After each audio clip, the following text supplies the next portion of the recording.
I'm Kimberly Walker, and I'm 26. 3 hours ago, I stood in my father's funeral and discovered that sometimes the most dangerous people in your life are the ones who call you family. I heard my sister and brother-in-law discussing my murder like they were planning next week's grocery shopping.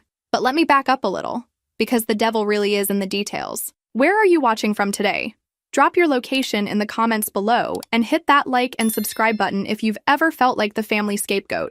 You'll definitely want to stick around for what happened next. I never was the golden child in the Walker family. That honor belonged to my older sister, Rebecca, who at 29 had already mastered the art of being everything I apparently wasn't: ambitious, ruthless, and most importantly, married to exactly the right man.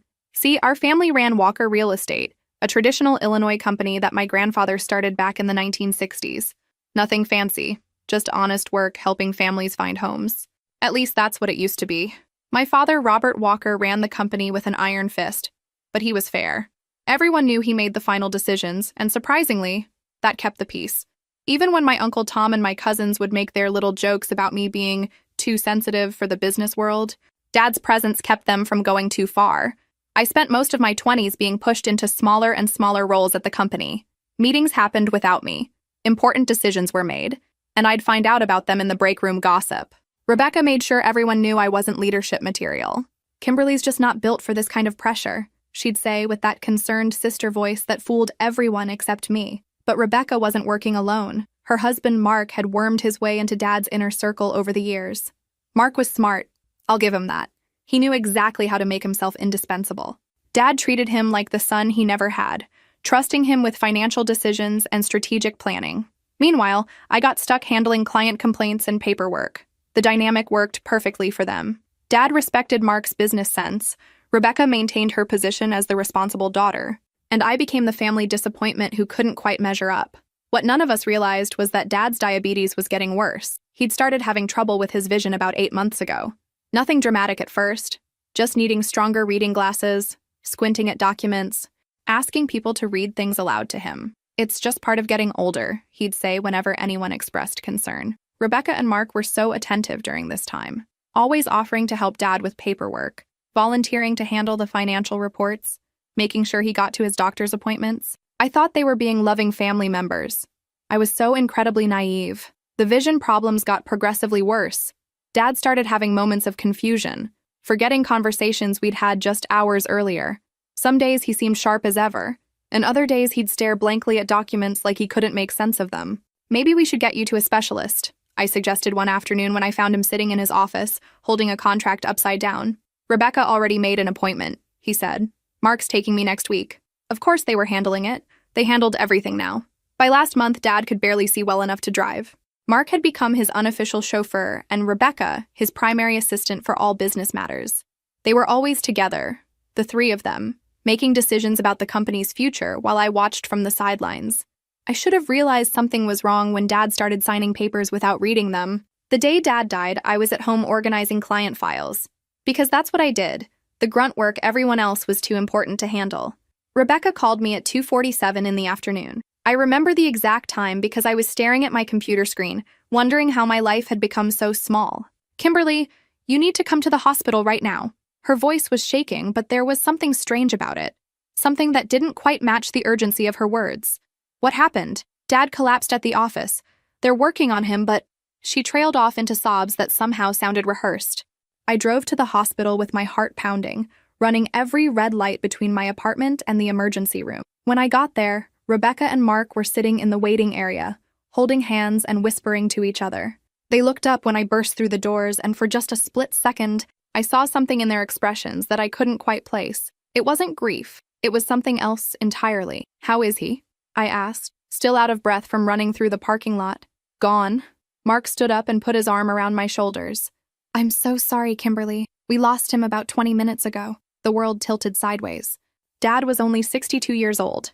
Yes, he had diabetes, and yes, his health had been declining, but he'd seemed fine that morning. I'd talked to him around 10 o'clock about a client complaint, and he'd been completely normal. What happened exactly?" Rebecca stood up and hugged me, but her embrace felt mechanical. His blood sugar must have spiked. You know how he was about taking his medication properly. That didn't sound right. Dad was religious about his medication schedule. He had alarms set on his phone, little pill organizers labeled for each day of the week. He took his diabetes more seriously than anyone I knew, but I was too shocked to process the inconsistencies, too devastated to ask the right questions. The next few hours passed in a blur of paperwork and funeral arrangements. Rebecca and Mark handled everything with an efficiency that should have impressed me. Instead, it left me feeling even more lost and useless. "Don't worry about any of the details," Rebecca said as we left the hospital. "Mark and I will take care of everything. You just focus on grieving." Focus on grieving, like it was a task I could check off a list. That night, alone in my apartment, I kept replaying the conversation with Dad from that morning. He'd sounded tired but alert, definitely not like someone whose blood sugar was dangerously out of control. And why hadn't anyone called me when he first collapsed? I was his daughter too. Rebecca said it happened so fast, but there had to have been at least a few minutes between the collapse and the end. I tried calling the doctor who'd been treating Dad's diabetes, but it was after hours. I'd have to wait until morning to ask questions. Sleep didn't come that night. Every time I closed my eyes, I saw Dad's face from our last conversation. Tired, yes, but still him. Still the man who'd built a business from nothing and raised 2 daughters as best he could. By morning, I'd convinced myself I was overthinking everything. Grief makes people suspicious of shadows. Dad had died of complications from diabetes, a disease that kills people every day. There was nothing mysterious about it. Rebecca had already arranged the funeral for Thursday. "Small ceremony," she explained when she called. "Just family and close friends.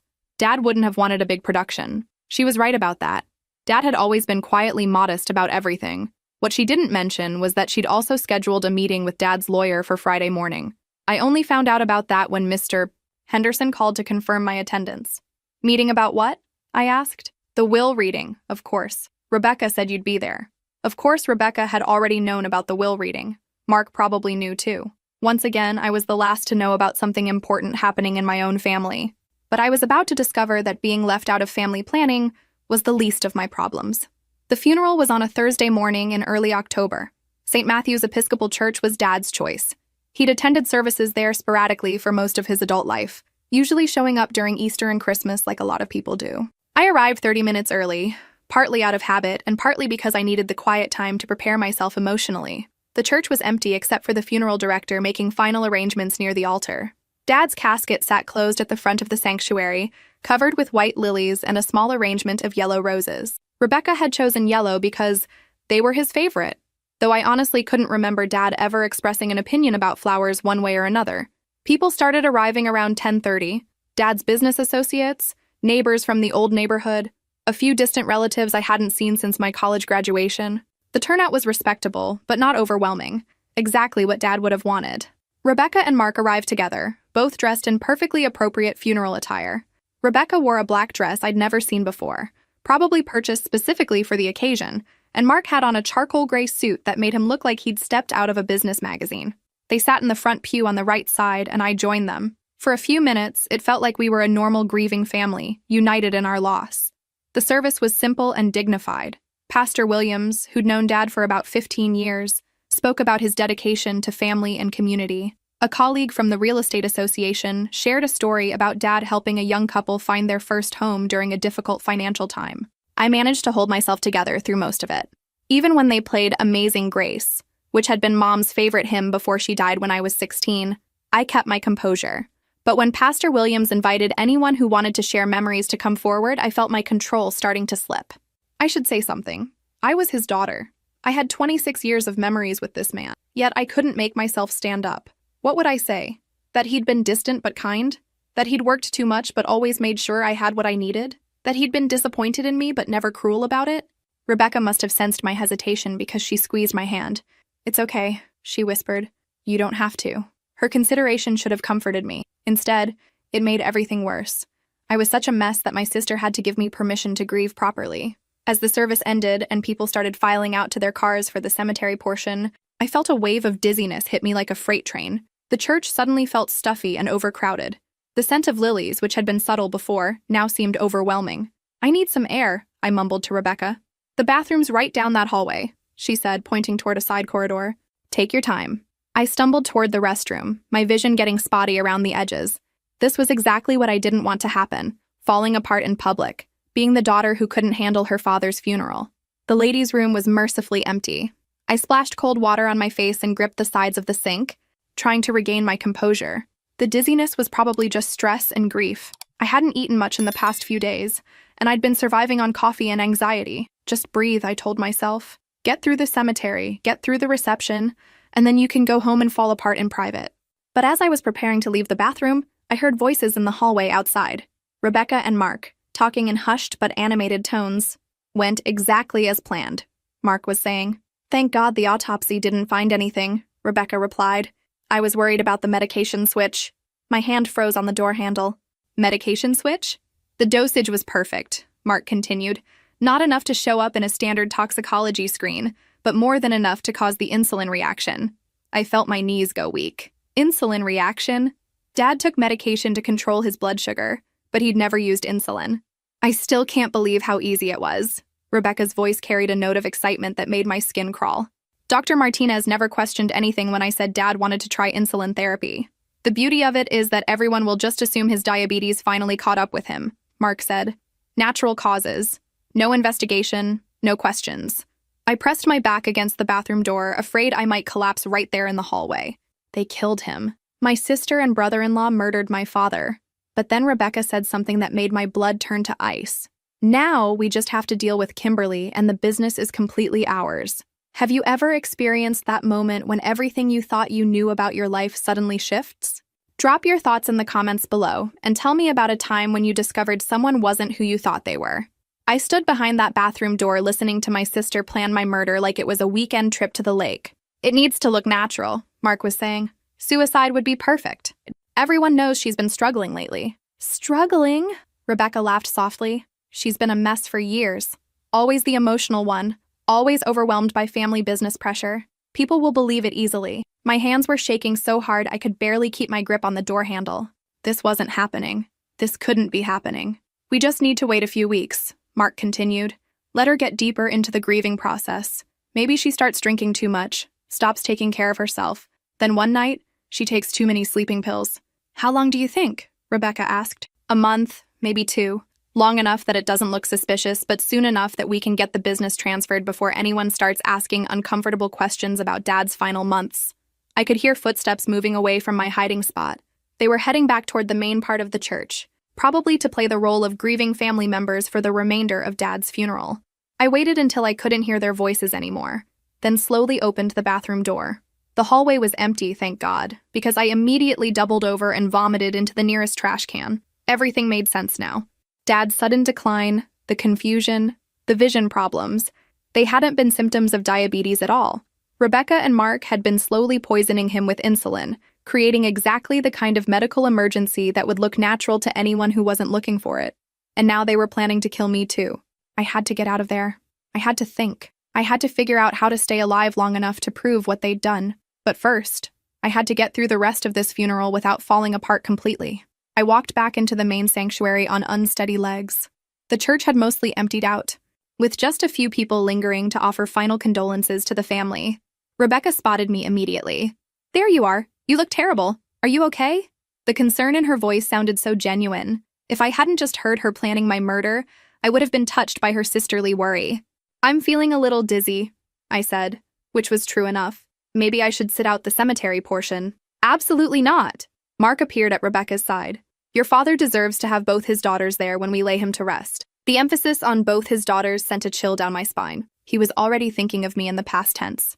I don't think I can handle it, I said, letting my voice waver with what I hoped sounded like grief rather than terror. Of course you can, Rebecca said, wrapping her arm around my shoulders. We're family. We do these things together. Family. The word felt like poison in my mouth. Somehow I made it through the cemetery service. I stood between Rebecca and Mark while Pastor Williams said the final prayers, and I even threw a handful of dirt onto the casket when it was my turn. The whole time, I kept thinking about how they'd murdered the man we were burying and were already planning their next kill. The reception was at Rebecca's house, a beautiful colonial in one of the nicer subdivisions that Dad had helped her and Mark purchase 3 years earlier. Another business decision I hadn't been consulted about. I moved through the gathering like a ghost, accepting condolences and picking at the catered sandwiches Rebecca had ordered. Every time someone mentioned how peaceful Dad looked or how sudden his passing had been, I wanted to scream the truth. But who would believe me? I had no proof, just an overheard conversation that could be explained away as grief-induced hallucinations. Rebecca and Mark were pillars of the community. I was the unstable daughter who'd never quite lived up to her potential. Around 4 o'clock, most of the guests had left. I was helping clear plates from the dining room when Rebecca pulled me aside. "Kimberly, I know this has been an incredibly difficult day, but we need to talk about practical matters." "Like what?" "Dad's affairs." "The business." "Your future with the company." I tried to keep my expression neutral. "What about my future?" "Well, with Dad gone, Mark and I will be taking over operations completely. We've been handling most of the day-to-day management anyway, especially these last few months when Dad wasn't himself." "When Dad wasn't himself because you were drugging him?" I thought but didn't say. "I think it might be best for everyone if you took some time away from the office," Rebecca continued. "Process your grief, figure out what you really want to do with your life. Maybe this is an opportunity for you to find something you're more passionate about." She was easing me out of the company, making it sound like she was doing me a favor. "How long are we talking about?" I asked. "Oh, indefinitely," Mark said, appearing with coffee cups that needed washing. "Rebecca and I have discussed this extensively, and we really think Walker Real Estate needs a new direction. More aggressive marketing, expanded digital presence, that kind of thing. It requires a particular skill set. A skill set I apparently didn't possess." "I understand," I said, because what else could I say? Fighting them on this point would only accelerate their timeline for getting rid of me permanently. "I'm so glad you're being reasonable about this," Rebecca said, hugging me tightly. "I was worried you might make things difficult." If she only knew how difficult things were about to become. I left Rebecca's house around 6 p.m., promising to call her in a few days to discuss transition details. As I drove home, I started formulating a plan. First, I needed to stay alive. That meant acting like the broken, grieving daughter they expected me to be, while secretly gathering evidence of what they'd done. Second, I needed proof. Overheard conversations wouldn't be enough to convince a jury, but they'd given me a roadmap of what to look for. Third, I needed allies. Professional allies who could help me build a case without tipping off Rebecca and Mark. By the time I reached my apartment, I'd decided on my first move. I was going to hire a private investigator. That night, I sat in my living room with a bottle of wine I had no intention of drinking, and a notebook where I wrote down everything I could remember from the conversation I'd overheard. Medication switch. Insulin reaction. Dr. Martinez. Autopsy didn't find anything. Natural causes. The pieces were starting to form a picture, and it was worse than I'd initially thought. They hadn't just killed Dad in a moment of opportunity. This had been a planned, methodical murder carried out over months. I thought back to all those doctor's appointments Mark had driven Dad to, all the times Rebecca had helped him organize his medications. They'd been slowly replacing his actual prescriptions with insulin, creating exactly the kind of medical crisis that would look like natural complications from diabetes. The genius of it was the timing. Dad's vision problems and confusion would have masked any symptoms from the insulin injections until it was too late. And by the time he collapsed at the office, his system was so compromised that emergency treatment wouldn't have been effective, but I still needed proof that would hold up in court. The next morning, I called in sick to work. Not that I technically had a job anymore since Rebecca and Mark were restructuring, and started researching private investigators in the Chicago area. I needed someone with experience in criminal cases, someone who understood medical fraud and family disputes. After spending 3 hours reading online reviews and checking credentials, I found exactly what I was looking for. James Malloy had been a Chicago police detective for 15 years before starting his own investigation firm. His website showed experience with insurance fraud, medical malpractice, and what he delicately termed domestic criminal matters. I called his office at 10 a.m. and explained that I needed to discuss a potential wrongful death case involving family members. His assistant scheduled me for that afternoon. Malloy's office was in a converted warehouse in a gentrifying neighborhood on the south side. Nothing fancy, but clean and professional. The man himself was probably in his early 50s, with graying hair and the kind of steady, observant eyes that made me feel like he was cataloging details about me before I even sat down. "Ms. Walker, tell me what brings you here." I'd rehearsed this conversation, but actually saying the words out loud was harder than I'd expected. "I believe my father was murdered by my sister and brother-in-law, and I think they're planning to kill me next." Most people would have reacted with surprise or skepticism. Malloy just picked up a pen and opened a fresh notebook. "Why don't you start from the beginning?" For the next hour, I told him everything. Dad's decline, the strange medical symptoms, the funeral conversation, Rebecca and Mark's sudden urgency to get me out of the business. Malloy listened without interrupting, occasionally making notes but never looking doubtful or dismissive. When I finished, he leaned back in his chair. "You understand that what you overheard, while disturbing, isn't evidence by itself. I know. That's why I need your help. What kind of timeline are we working with? Based on what you heard, how long do you think you have before they escalate things? I'd been thinking about that constantly. They said a month or two, long enough that my death won't look connected to Dad's, but soon enough to get control of the business before anyone starts asking questions. That gives us some time, but not much. Malloy consulted his calendar. I can start immediately, but I'll need you to do exactly what I tell you, when I tell you to do it. Can you handle that? Yes. First thing, you need to act completely normal. Grieving, struggling with work stress, maybe drinking a little too much. Give them exactly the behavior they're expecting to see. That part wouldn't require much acting. Second, I need access to any medical records, financial documents, or business papers related to your father's care over the past year. Can you get those? I thought about it. Some of them, yes. Rebecca and Mark handled most of the business side, but I still have access to Dad's personal files. Good. Also, do you know which doctor's office they mentioned? Dr. Martinez? I can find out. Dad used the same family practice for years, but if they were getting insulin from someone else, that would be a separate appointment. Malloy nodded. We'll need to be very careful about how we approach this. If they realize you're investigating, it could accelerate their timeline significantly. The weight of that settled over me. I was walking a tightrope between gathering evidence and staying alive. How much is this going to cost? I asked, because I needed to know if I could afford to save my own life. My standard rate is $75 an hour plus expenses. Given the urgency and complexity of this case, I estimate we'll need 60-80 hours of work over the next month. $6,000. I had about $8,000 in my checking account and another $4,000 in savings. It would wipe out most of my financial cushion, but it was better than being wiped out permanently. I'll take the case, Malloy said, but I need you to understand something. If we find evidence that your father was murdered, this becomes a criminal matter. We'll have to involve law enforcement, and there's no guarantee how that will play out. I understand. And if we're right about their plans for you, there's going to be a point where we need to get you someplace safe while the investigation concludes. I hadn't thought about that part. Where do you go when your own family is trying to kill you? We'll cross that bridge when we come to it, Malloy said, reading my expression. For now, let's focus on gathering evidence. Can you come back tomorrow morning? I want to go over your father's medical history in detail and start mapping out our investigation strategy. As I left his office, I felt something I hadn't experienced in months. Hope. For the first time since Dad's death, I wasn't completely alone in this, but I also felt the weight of what I was about to undertake. I was going to war with my own family, and the stakes couldn't be higher. Rebecca called that evening to check on me, her voice full of sisterly concern. How are you holding up? She asked. I know yesterday was overwhelming. I'm managing, I said, letting exhaustion color my voice. It still doesn't feel real. That's completely normal. Grief is a process, and everyone moves through it differently. If only she knew how much processing I was actually doing. I was thinking, Rebecca continued, maybe you should take a little vacation. Get away from everything for a while. Mark and I could handle any remaining business details, and you could focus on taking care of yourself. There it was. The gentle push toward isolation, exactly what Malloy had predicted. Maybe, I said.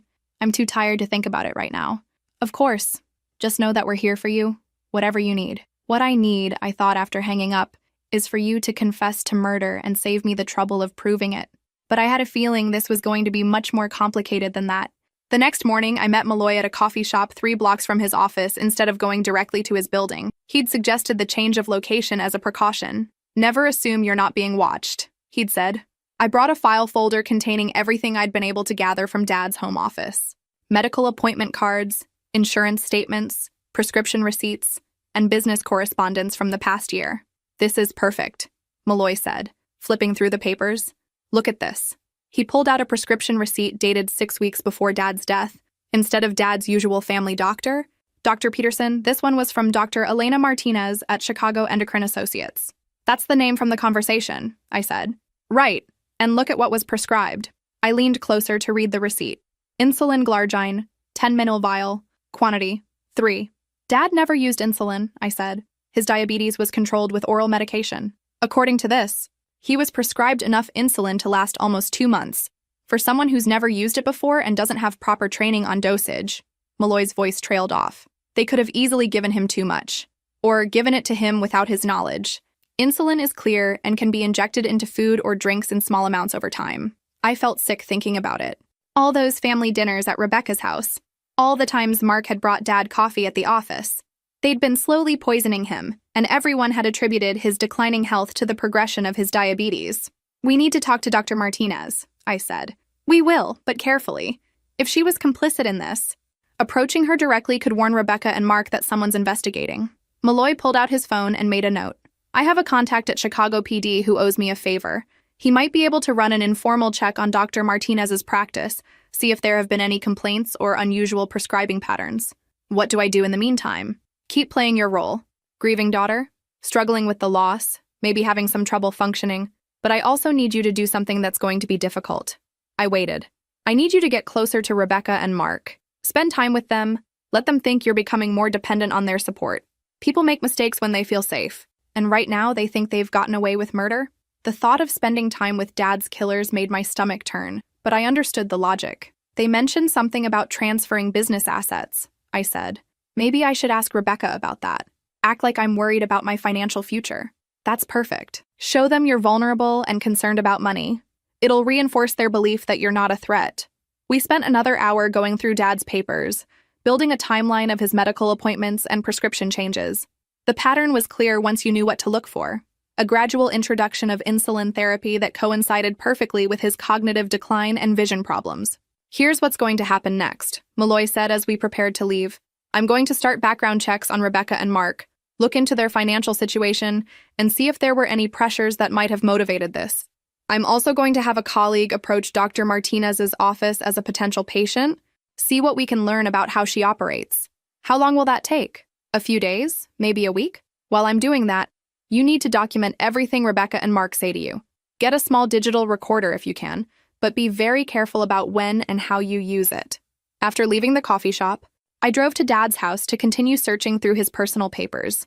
Rebecca had given me a key and told me to take whatever I wanted for sentimental reasons, which was both generous and convenient for my investigation. Dad's home office was exactly as he'd left it, neat, organized, and filled with the careful documentation of a man who'd built his business through attention to detail. But as I went through his files, I found something that made my blood run cold.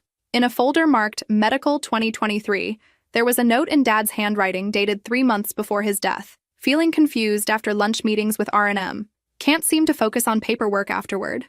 Need to ask Dr. Peterson about adjusting medication. They'd been drugging him for months, probably putting insulin in his coffee or lunch during their business meetings. Dad had noticed something was wrong but had attributed it to his existing medical condition." I found 2 more similar notes, documenting episodes of confusion and disorientation that coincided with times I knew he'd been alone with Rebecca and Mark. This was evidence, real evidence that could support our theory. I was photographing the notes with my phone when I heard a car door slam in the driveway. Through the front window, I could see Rebecca's silver BMW parked behind my car. Panic shot through me. I wasn't supposed to be here today, and I definitely wasn't supposed to be going through medical files. I quickly put everything back where I'd found it and grabbed a photo of Dad and me from his desk, something that would look like normal sentimental behavior. Rebecca came through the front door just as I was emerging from the office. "Kimberly, I didn't expect to see you here today. I couldn't sleep, so I decided to come get a few things," I said, holding up the photo. "I hope that's okay." "Of course it's okay. This is hard for all of us." She looked around the house with an expression I couldn't quite read. "Have you taken anything else?" "Just this. Everything else feels too..." I let my voice break a little. "It's too hard right now." Rebecca's expression softened. "I understand. Actually, I'm glad you're here.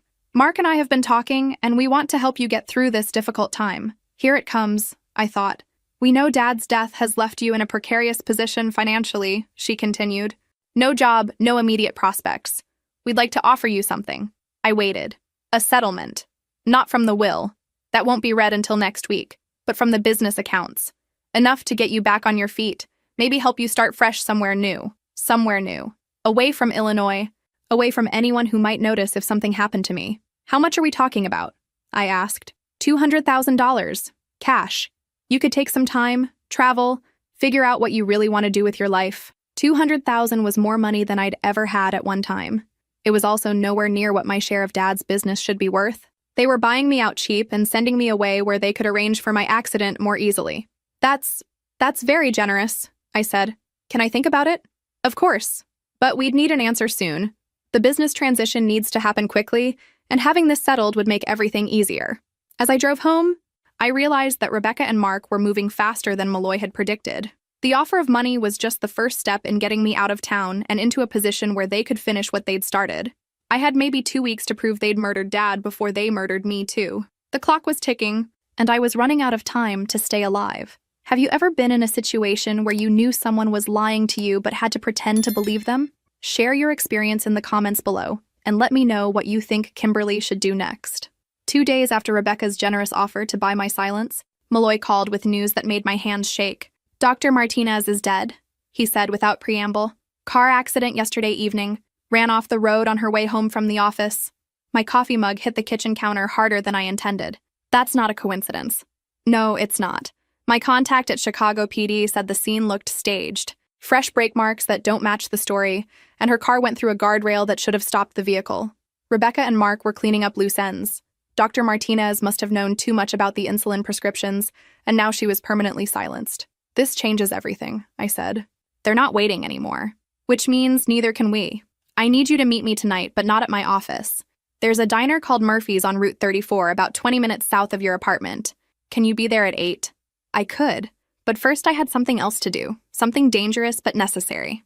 At 6 o'clock, I called Rebecca and asked if I could come over to discuss her offer. She sounded pleased, probably thinking I was ready to take the money and disappear. Their house was a testament to success. Marble countertops, hardwood floors, and furniture that cost more than I made in 6 months. Mark answered the door wearing khakis and a polo shirt, the picture of suburban prosperity. "Kimberly, come in. Rebecca's just finishing up dinner." The domestic scene felt surreal. Here they were, playing house after committing murder and planning another one. "I've been thinking about your offer," I said as we settled in the living room. "It's very generous." "We want what's best for you," Rebecca said, emerging from the kitchen with 3 glasses of wine. "After everything you've been through." I accepted the wine but didn't drink it. Who knows what they might have added. "I do have some questions about Dad's business interests," I continued. "I want to make sure I understand what I'm signing away." Mark leaned forward. "What kind of questions?" "Well, there were some medical expenses in the final months that seemed unusual. Dr. Martinez's office, some prescriptions that weren't covered by insurance." I watched their faces carefully. Rebecca's expression didn't change, but Mark's jaw tightened almost imperceptibly. "Dad's health was complicated toward the end," Rebecca said smoothly. "We wanted to make sure he had the best possible care." "Of course.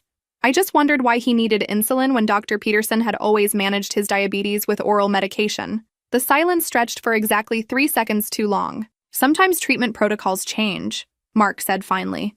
Dr. Peterson referred him to a specialist for a second opinion. That was interesting. They were sticking to a story about legitimate medical care, which meant they'd thought through their cover story carefully. "I'm sure you're right," I said, letting relief color my voice. I was worried there might be something I didn't understand about his condition. Rebecca relaxed visibly. "You don't need to worry about any of that.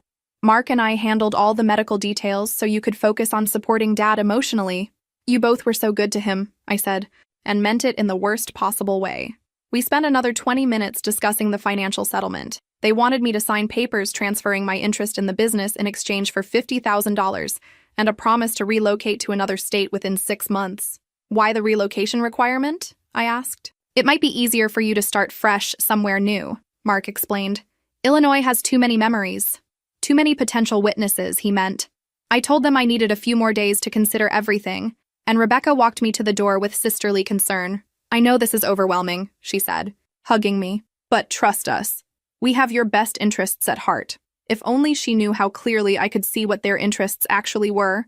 Murphy's Diner was exactly the kind of place Malloy would choose for a clandestine meeting. Dimly lit, mostly empty, and staffed by servers who minded their own business.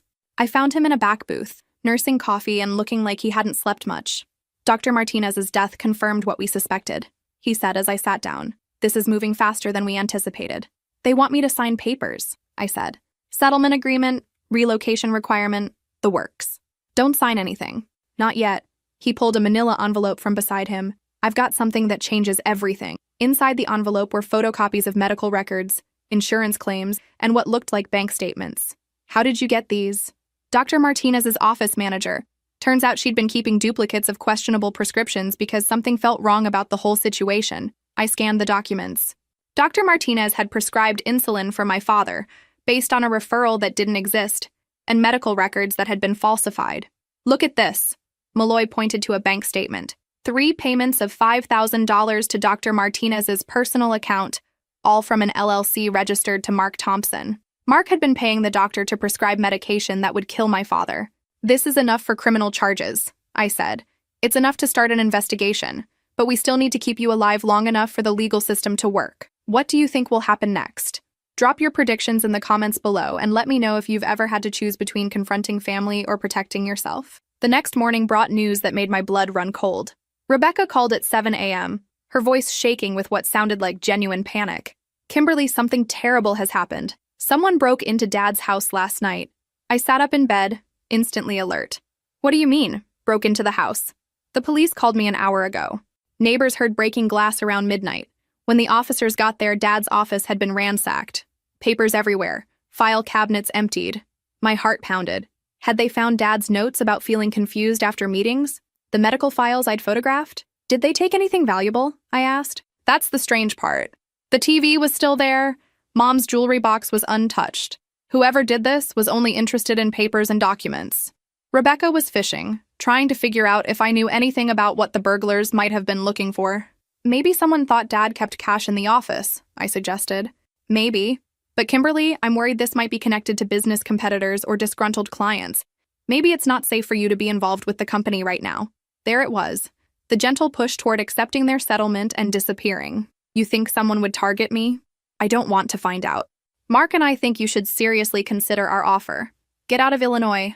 Start fresh somewhere safe." After hanging up, I called Malloy immediately. When I explained about the break-in, he was quiet for a long moment. "They're looking for evidence," he said finally. "Something spooked them, and now they're trying to clean up anything that might connect them to your father's death." "Does this mean they know I'm investigating?" "Not necessarily. It could just be general paranoia. But we need to assume the worst and act accordingly." "What do you mean?" "I mean you can't go home tonight. Or any night for the foreseeable future." The reality hit me like a freight train. I was homeless now, a refugee from my own family. Malloy arranged for me to stay in an extended stay hotel under an assumed name, Sarah Mitchell, according to the fake ID he provided. Apparently, private investigators had more resources than I'd realized. "How long will I have to live like this?" I asked as we sat in the hotel's lobby that evening. "Until we have enough evidence to arrest Rebecca and Mark? Or until we can get you into witness protection?" Witness protection? The phrase sounded like something from a crime show, not my actual life. "If this goes to trial, you'll be the state's primary witness. Your testimony about the conversation you overheard, combined with the medical evidence and financial records, should be enough to convict them." "Should be?" "There are no guarantees, Kimberly, but we're building a solid case." That night, alone in a sterile hotel room, I realized how completely my life had been turned upside down. A week ago, I'd been a struggling real estate agent with a complicated family. Now I was hiding from my sister and brother-in-law while investigators built a murder case. The next day, Malloy called with an update that made everything more urgent. "The Chicago PD is officially opening an investigation into Dr. Martinez's death. They found evidence that her brake lines had been cut. So it was definitely murder." Definitely, which means Rebecca and Mark are getting desperate. Desperate people make mistakes, but they also become more dangerous. What kind of mistakes? I'm hoping they'll try to contact Dr. Martinez's office manager, the woman who gave us the documents. If they do, we'll have them on attempted witness intimidation. And if they don't make mistakes?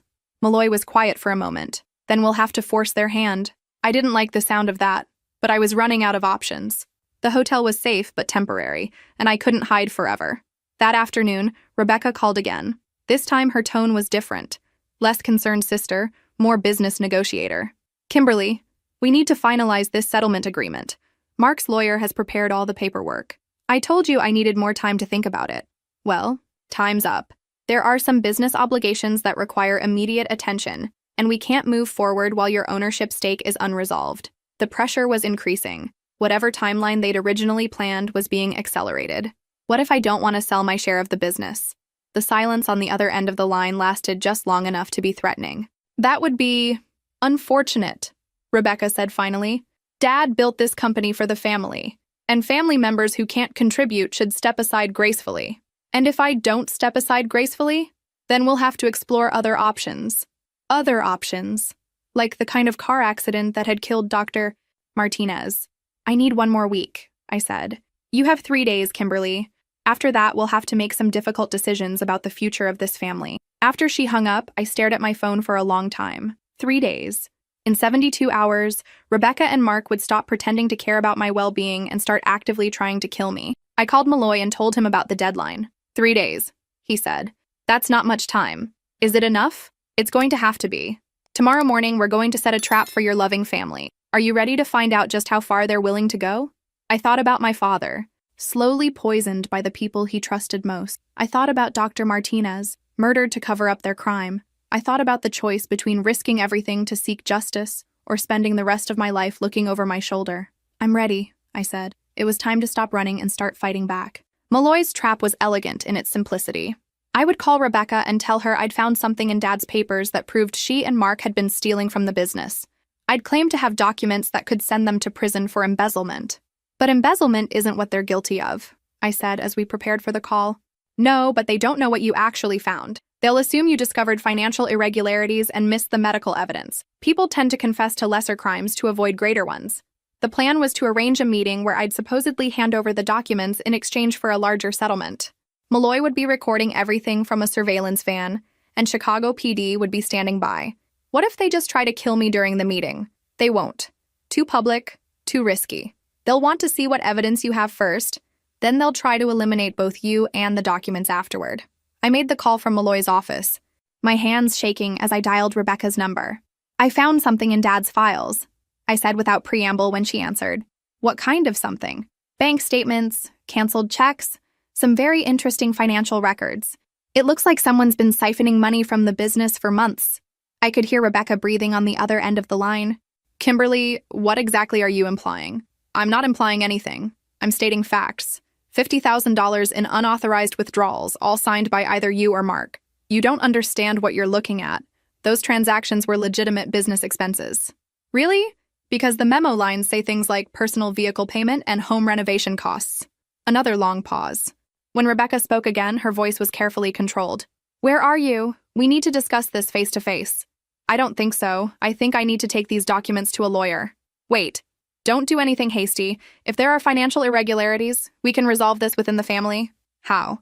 Meet with us. Tonight. Bring whatever you found and we'll explain everything. I'm sure there's a reasonable explanation. I looked at Malloy, who nodded. Where?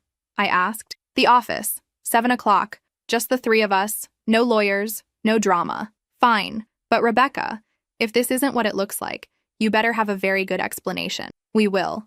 And Kimberly, don't mention this to anyone else until after we talk. Please. After I hung up, Malloy checked his recording equipment one more time. Beautiful work. You sounded genuinely angry and confused. I am genuinely angry, just not about embezzlement. That evening, I drove to Walker Real Estate feeling like I was heading to my own execution. The office building looked different in the fading light. Less like the family business where I'd grown up and more like the site of an impending confrontation. Malloy's van was parked across the street, disguised as a heating repair service. I wore a tiny microphone taped under my shirt and carried a briefcase full of fake financial documents that Malloy had prepared. Rebecca and Mark were waiting in the conference room. Rebecca looked nervous, but Mark seemed oddly calm for someone about to be accused of embezzlement. When he spoke, his voice had that cold edge I'd noticed more often lately. Even Rebecca seemed to tense when he used that tone. Show us what you found, he said without bothering with pleasantries.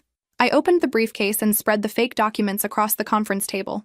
Bank statements with highlighted entries, canceled checks, financial summaries that painted a picture of systematic theft. Mark studied the papers for about 30 seconds before he started laughing. This is what has you so upset, he said. Financial records from a business you don't even understand? I understand theft when I see it. You understand nothing, Rebecca snapped, her mask finally slipping. You never understood this business, never understood what it takes to run a real company. I understand $50,000 in unauthorized withdrawals.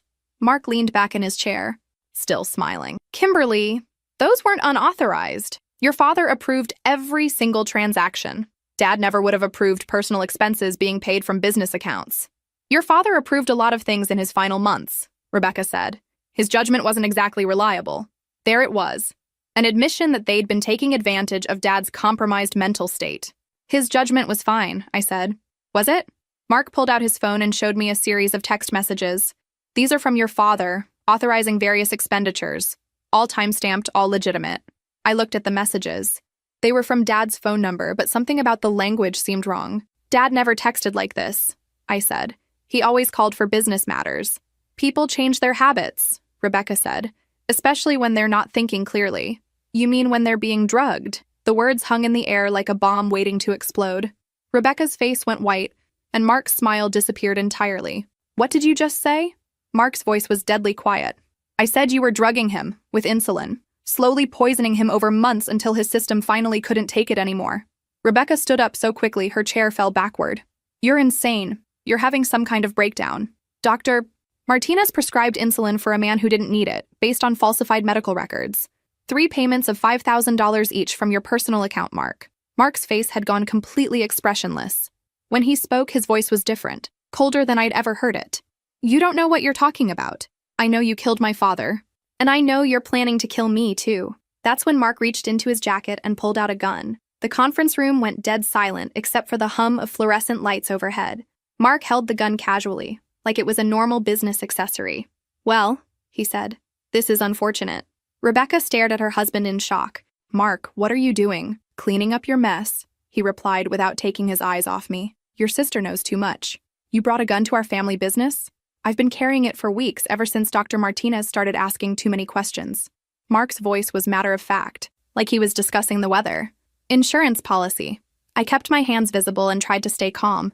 Malloy was listening to everything, but the police couldn't storm in without putting me in more danger. Rebecca, I said carefully, you need to think about what's happening here. Shut up, Mark snapped. Rebecca, go lock the front door and turn off the lights. Make it look like we're closed. Mark, we can't. We can't shoot my sister. We can and we will unless you have a better idea for dealing with this situation. Rebecca looked back and forth between us, and I could see her calculating. She'd committed murder once already. What was one more? There has to be another way, she said finally. Like what? She knows about the insulin. She knows about Dr. Martinez. And apparently she's been investigating us long enough to find financial records. Mark gestured with the gun. How exactly do you propose we handle this? I needed to keep them talking until backup arrived. Rebecca, he's going to kill both of us, you know that, right? Don't be ridiculous. Think about it. I'm a liability because I know what you did, but you're a liability too because you helped him do it. Mark's jaw tightened. Rebecca, ignore her. She's trying to manipulate you. Am I? Rebecca, what happens after he shoots me? You think he's going to trust you to keep this secret forever? You think he's not going to worry about you having guilt attacks or confessing to save your own soul? Rebecca, for God's sake, go lock that door. But Rebecca was staring at her husband with growing understanding. Mark, you wouldn't. I would do whatever it takes to protect our future, he said, just like I did with your father. Our future? I laughed, surprised by my own audacity.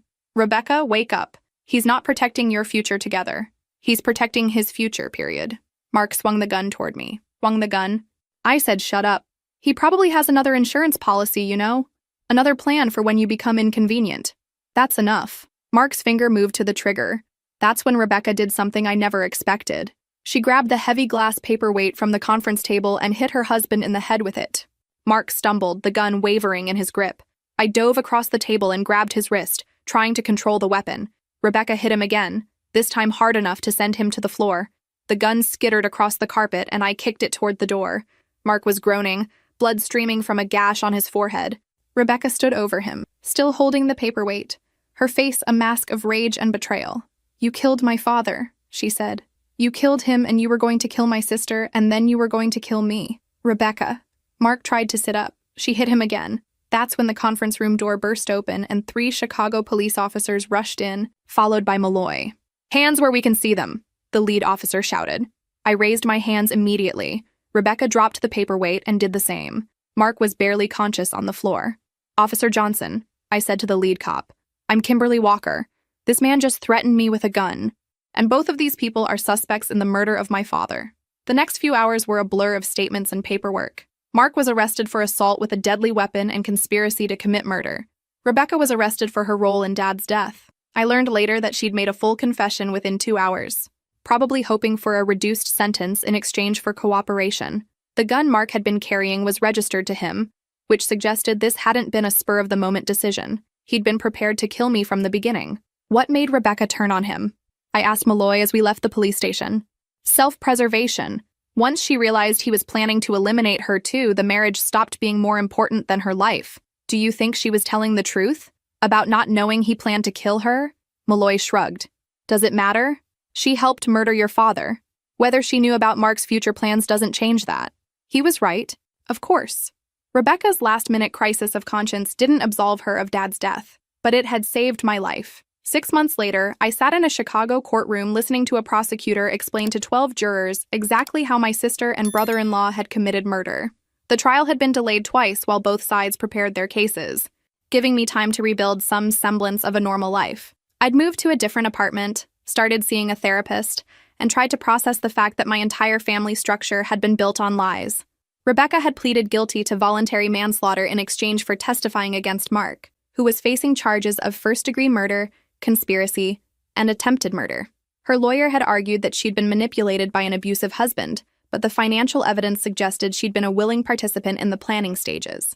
Mark's defense strategy was to blame everything on Rebecca, claiming he'd been an innocent husband who'd discovered his wife's crimes too late to stop them. Neither story was entirely true, but that's what trials are for, sorting through competing narratives to find something resembling justice.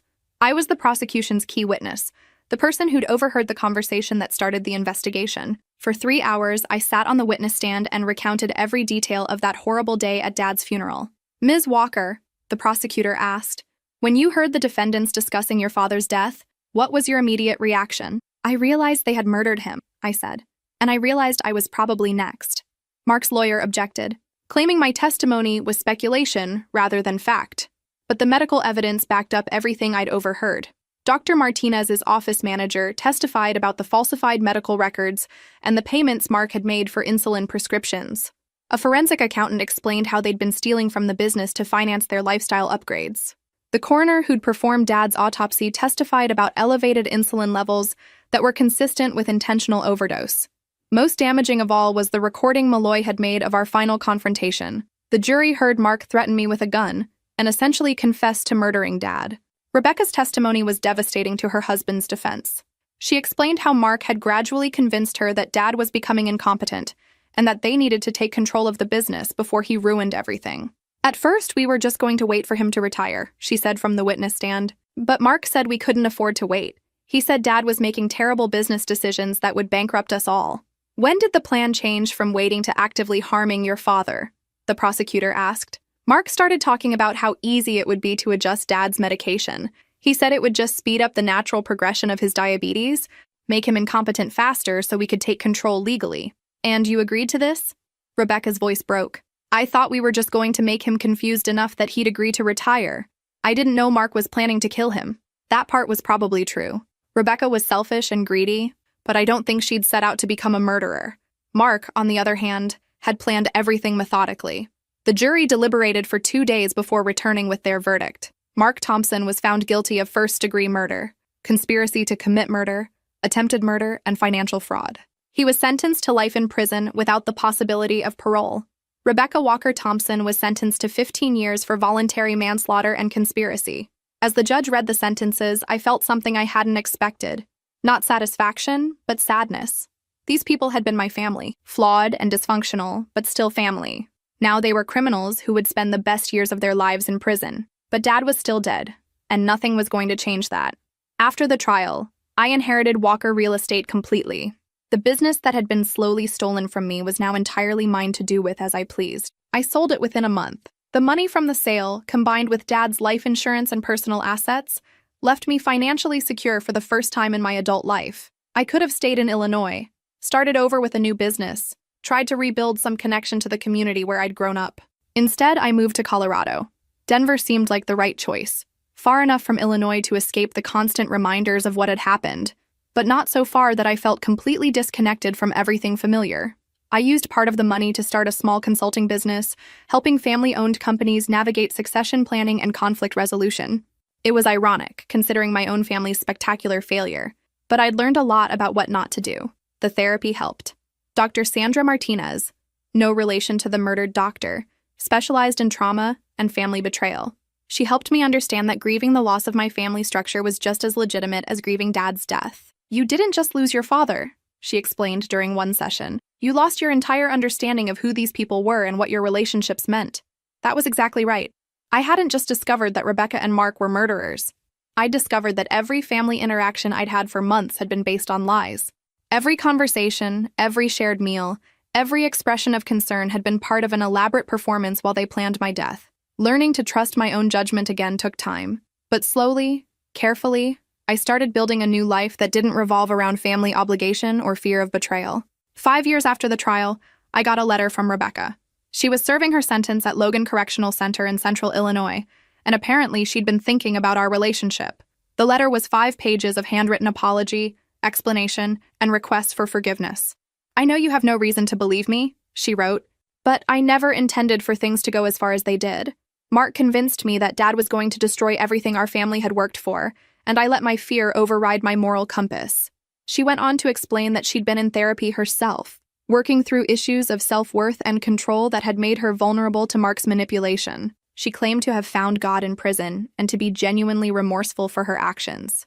"I know I can never undo what I did to our father, or the pain I caused you," the letter continued, "but I hope that someday you might be able to forgive me, not for my sake, but for yours."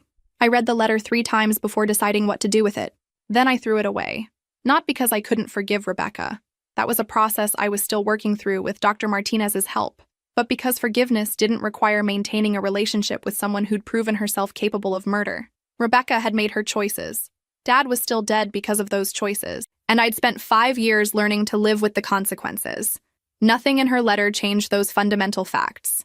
Some relationships can't be repaired, no matter how much therapy and time are involved. Mark never wrote to me, which was probably wise. His appeals had been unsuccessful, and he was settling into a life sentence with the kind of resignation that suggested he finally understood the scope of his crimes. I kept in touch with Malloy, who'd become something like a friend through our shared experience of the investigation. He told me that Mark had been placed in protective custody after receiving threats from other inmates who didn't appreciate his crimes against family. "Prison justice," Malloy said with dark satisfaction. "Even criminals have standards about certain things." Dr. Martinez's family had filed a wrongful death lawsuit against both Rebecca and Mark, which they'd won by default, since both defendants were incarcerated and had no assets to pay damages. It was symbolic justice, but sometimes symbols matter. On the 5th anniversary of Dad's death, I drove back to Illinois to visit his grave. The headstone was simple granite with his name, dates, and an inscription I'd chosen: "Beloved father and honest businessman." I brought yellow roses, since Rebecca had claimed they were his favorites. I still wasn't sure if that was true, but it seemed like an appropriate gesture anyway. "I hope you'd be proud of how this turned out," I said to the headstone. Justice took a while, but it came eventually. Standing in that cemetery, I realized something important had changed in the 5 years since Dad's funeral. I was no longer afraid. Not of being alone, not of making decisions without family approval, not of trusting my own judgment when something felt wrong. Rebecca and Mark had taken my father and my sense of safety, but they hadn't broken my spirit.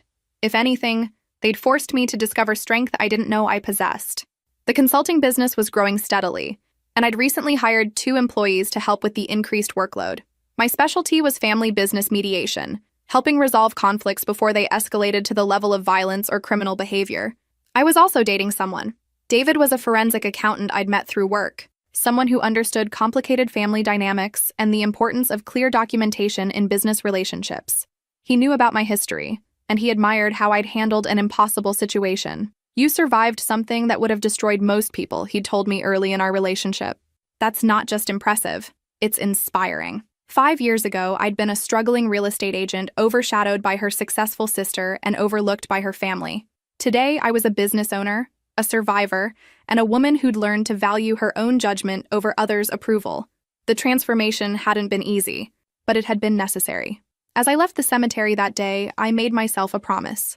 I would never again ignore my instincts about people's behavior, never again sacrifice my safety for someone else's comfort, and never again accept being treated as less important than other family members. Rebecca and Mark had taught me a valuable lesson about the difference between family obligation and self-preservation. Sometimes the people who claim to love you are the ones you most need protection from. But they'd also taught me something else, that survival isn't just about staying alive. It's about building a life worth living after you've escaped the people trying to destroy you. Standing in the Colorado sunshine outside my new home that evening, I felt something I hadn't experienced in years: genuine happiness. Not the desperate hope for family approval I'd clung to for decades, but actual contentment with the life I'd built for myself. Dad would have been proud of that too. If this story resonated with you, make sure to like and subscribe for more stories about overcoming family betrayal and finding strength in impossible situations. Have you ever had to choose between family loyalty and self-preservation? Share your experience in the comments below. Your courage might inspire someone else who's facing a similar situation. Remember, you deserve better than people who see you as disposable, even if those people are family. Trust your instincts, protect yourself, and never apologize for choosing to survive.